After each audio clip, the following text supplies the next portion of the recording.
Phone call తో మీ బంగారాన్ని విడిపించి ప్రెజెంట్ మార్కెట్ రేట్ కే కొని బ్యాలెన్స్ అమౌంట్ ని క్యాష్ గా లేకపోతే సమానమైన బంగారాన్ని మీకిస్తుంది అక్షయ గోల్డ్ హబ్.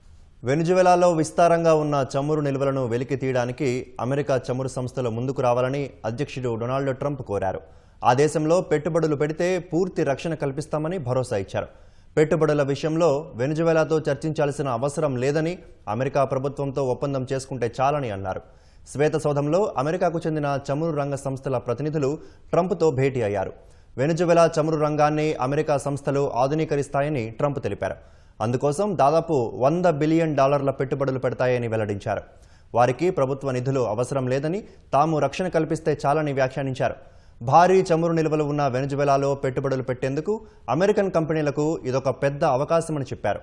$4 బిలియన్ విలువైన 30 మిలియన్ చమురు బ్యారెళ్లను వెనిజువెలా తమకు అప్పగించిందని ట్రంప్ తెలిపారు. వెనిజువెలా చమురు రంగాన్ని తామే నియంత్రిస్తామని అమెరికా అధ్యక్షుడు గతంలోనే ప్రకటించారు. అందులో భాగంగానే ట్రంప్ తాజా చర్యలు చేపట్టారు.